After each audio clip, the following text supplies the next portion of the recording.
Bienvenue sur Africa 24 dans cette nouvelle édition du QG Weekend. Voici les titres de l'actualité. Au lendemain du coup d'État au Gabon, le Comité pour la transition et la restauration des institutions dévoile ses premières mesures fortes. Son président, Brice Oligui Nguema, a notamment annoncé des directives pour le règlement de la dette intérieure. Une annonce faite à l'issue d'une rencontre avec la Fédération des entreprises du Gabon. Les tensions montent d'un cran entre le Niger et la France. La junte indique avoir instruit les services de police en vue de procéder à l'expulsion de l'ambassadeur français Sylvain Ité. Une expulsion notifiée le 29 août au ministère français des Affaires étrangères. Et puis la hausse du taux de bancarisation au Cameroun. Une hausse de 5,3% a été constatée entre 2018 et 2022. Les détails à suivre dans ce journal. À peine nommé président de transition, Brice Oligui Nguema se met déjà au travail au Gabon. Le nouvel homme fort a notamment rencontré le patronat ce 31 août au palais présidentiel. Une rencontre à l'issue de laquelle il a annoncé ses premières mesures économiques. Le président du CTRI a aussi répondu aux interrogations des leaders religieux liés au contour de cette transition. Joël Ballot. Brice Clotaire Oligui Nguema, président du Comité pour la transition et la restauration des institutions, est le nouvel homme fort du Gabon. Le 31 août 2023, face à des représentants du patronat visiblement conquis par ses déclarations, il a délivré un message axé sur 4 points, notamment le règlement de la dette intérieure du Gabon à travers la mise en place du club de Libreville. La restauration de la journée comptable du Trésor pour mettre fin aux petites combines entre copains et coquins. L'appel systématique au système bancaire lorsqu'il s'agira de financer nos projets. Et enfin 4, la mise sous gestion du secteur privé des 2 caisses que sont la CNSS et la CNAMGS, afin de mettre un terme à la souffrance de nos compatriotes. À côté du patronat gabonais, plus d'une dizaine de leaders religieux se sont présentés au président du CTRI. Si le putsch est perçu comme un changement dans la politique gabonaise, pour la communauté religieuse, des questions fondamentales demeurent pour garantir la paix au Gabon. Il était question pour nous de poser la question en termes de délai. Vous voulez une transition de combien de temps? Première question. Deuxième question, la restauration des institutions prendront combien de temps? Est-ce qu'il y aura un gouvernement de transition? Parce qu'il y a quand même des ministères. Est-ce qu'il y aura un Premier ministre? Est-ce qu'il y aura un gouvernement? Etc. C'est toutes les questions sur lesquelles nous avons discuté. Selon la presse gabonaise, en attendant l'investiture le 4 septembre du général Oligui Nguema, le président du CTRI devrait recevoir en audience le 1er septembre le corps diplomatique et les représentants de la société civile. Ces rencontres entrent dans la série de prises de contact lancée par le nouvel homme fort du Gabon le 31 août 2023. Et sachez qu'à la suite de ce coup d'État, le Gabon a été suspendu des instances de l'Union africaine avec effet immédiat. Une directive annoncée ce 31 août par le Conseil de paix et de sécurité de l'Union africaine, qui a par ailleurs fermement condamné la prise de pouvoir des militaires. Les relations diplomatiques se crispent davantage entre le Niger et la France. Le Conseil national pour la sauvegarde de la patrie a ordonné l'expulsion de l'ambassadeur français Sylvain Ité. La junte durcit ainsi le ton après avoir ordonné la semaine dernière le départ du diplomate. Le 25 août dernier, le CNSP lui avait en effet donné un délai de 48 heures pour quitter le pays. Joël Ballot. Ces sanctions sont illégales. À la suite du coup d'État du 26 juillet 2023 au Niger, la junte militaire au pouvoir avait laissé 48 heures à l'ambassadeur de France, Sylvain Ité, pour quitter le pays.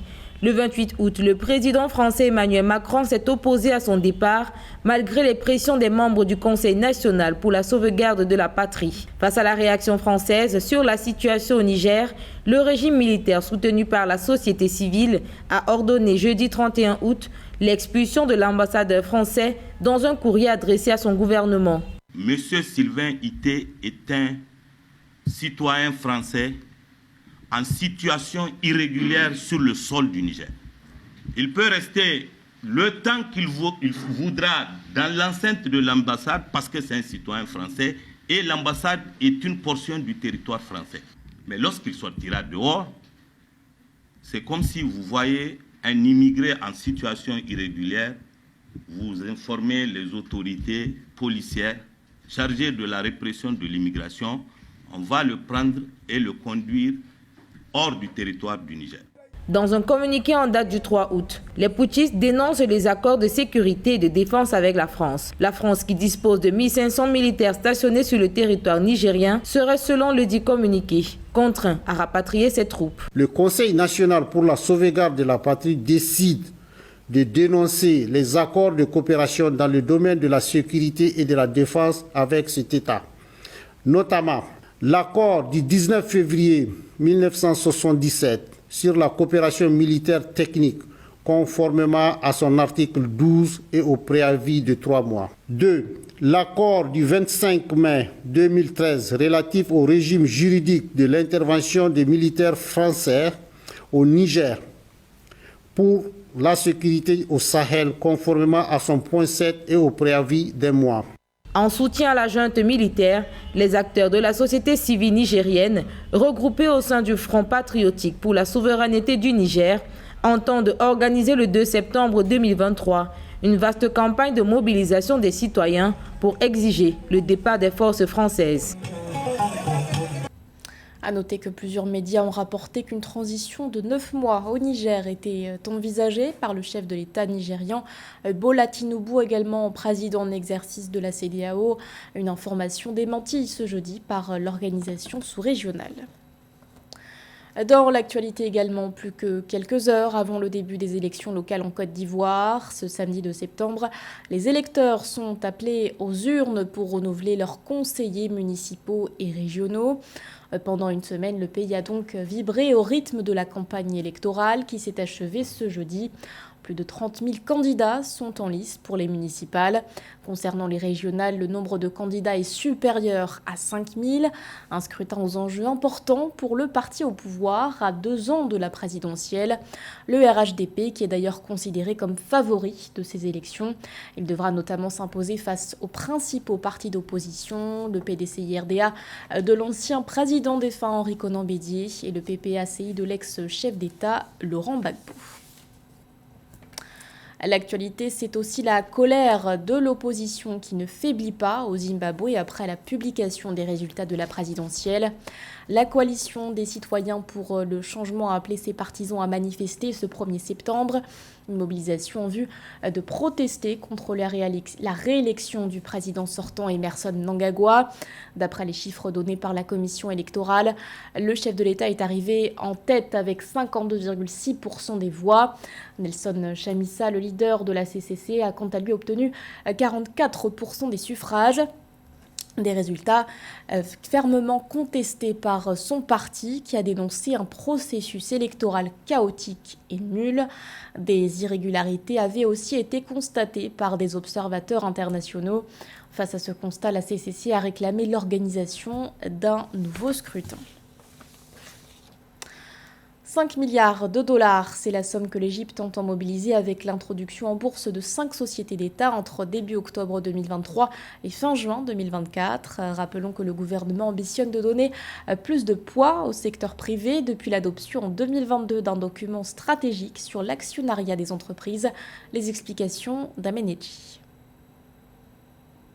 L'Égypte veut mobiliser 5 milliards de dollars en faisant introduire 5 sociétés d'État sur le marché boursier entre début octobre 2023 et fin juin 2024. Un rapport publié mardi 29 août par le Centre gouvernemental d'information et d'aide à la décision indique que des participations seront offertes sur l'Egyptian Exchange dans plusieurs sociétés. Lorsque ces sociétés sont placées en bourse, dont le gouvernement égyptien attend y recevoir de l'argent qui va permettre de faire face aux engagements à court et à long terme en termes de dette. Mais aussi, pour ne pas continuer à dépenser sur les sociétés, l'État a en même temps décidé de privatiser plusieurs entreprises publiques. Alors, cette privatisation tout azimut va non seulement alléger le poids de l'État, mais augmenter la puissance du secteur privé dans la gestion des biens publics, mais augmenter le poids du secteur privé dans le produit intérieur brut. Février 2023, le pays avait annoncé la cession de participation de l'État dans 32 sociétés en vue de relancer des ressources budgétaires et de relancer une économie mise à mal par une succession de chocs externes.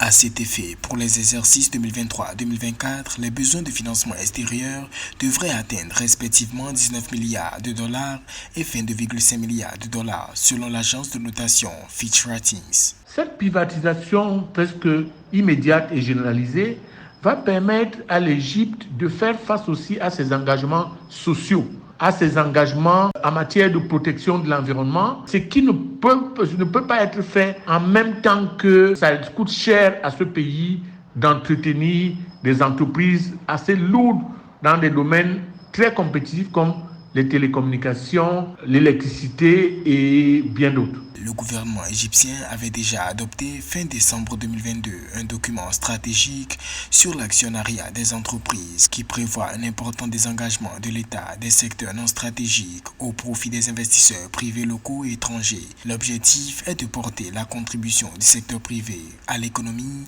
à 65% en 2025 contre 30% en 2021. Dans le reste de l'actualité, la Russie tient sa promesse à l'égard de l'Afrique. Le pays aurait entamé la livraison de céréales à destination de 6 États. Une information donnée par le ministre russe des Affaires étrangères qui a indiqué que l'étape pratique avait débuté. Sur cette liste figurent le Burkina Faso, la Centrafrique, l'Érythrée, le Mali, la Somalie et le Zimbabwe. Chaque État devrait recevoir dans les mois à venir 50 000 tonnes de céréales. Cet approvisionnement avait été annoncé par le président russe Vladimir Poutine lors du second sommet Russie-Afrique organisé à Saint-Pétersbourg en juillet dernier. Le dirigeant s'était engagé à ce que ces livraisons soient gratuites. Les perspectives sont encourageantes pour le secteur bancaire camerounais. Selon l'Association des professionnels des établissements de crédit du Cameroun, le taux de bancarisation a augmenté de 5,3% entre 2018 et 2022. Dans les détails, il a atteint l'année dernière 33,1% contre 27,8% en 2018. Sur la même période, une hausse des crédits a aussi été constatée. Catherine Gombey. Au cours des 5 dernières années, selon l'Association des professionnels des établissements de crédit du Cameroun, APICAM, le taux de bancarisation a connu une hausse de 5,3%, passant de 27,8% en 2018 à 33,1% en 2022. Sur la même période, la plateforme d'analyse financière Dataportal indique que les montants des crédits accordés à l'économie ont globalement augmenté pour se situer à 4 746 milliards de francs CFA en 2022 contre 3 199 milliards de francs CFA il y a 5 ans. Il y a 10 ans, le taux de bancarisation du Cameroun frôlait à peine les 10%. Il y a 5 ans, on était déjà à 25-26%. Aujourd'hui, nous frôlons les 30, les 35%. Ça veut dire que les choses évoluent. Selon des données récentes du marché bancaire communiquées par le Comité national économique et financier du Cameroun, CNEF, cet indicateur ne cesse de croître. Au 31 mai 2023, le volume des crédits mis en place par les banques en faveur des agents économiques est ressorti à 4 925 milliards de francs CFA. Nous avons les banques, nous avons les microfinances qui ouvrent tous les jours des agences pour être beaucoup plus proches des populations. Et au-delà de tout ça, nous avons aujourd'hui le mobile banking, qui est fait par des banques et par des opérateurs de téléphonie, qui permettent aussi à ces outils-là, qui permettent à ces populations d'être bancarisées, entre guillemets, parce qu'utiliser des produits financiers, des produits bancaires. Nous pensons que les chiffres s'améliorent en Afrique. Vu sous l'angle de la pénétration des services bancaires, la bancarisation désigne le niveau de l'importance de la population disposant d'au moins un. Au Cameroun, le gouvernement s'est doté d'un document de stratégie de la finance inclusive dont l'un des objectifs est de permettre aux divers prestataires de services financiers d'élargir la gamme de services financiers offerts aux populations à faible revenu. À l'heure où la problématique du réchauffement climatique est au centre des préoccupations, le Sénégal mise sur le reboisement pour lutter contre ce phénomène. Dans cette optique, plus d'1 million de plants ont été produits en pépinière par le service départemental des eaux et forêts de Nioro du RIP. Le service travaille par ailleurs avec l'ONG Trees for the Future qui œuvre pour assurer la résilience des forêts face au changement climatique. Nana Kamsoukom.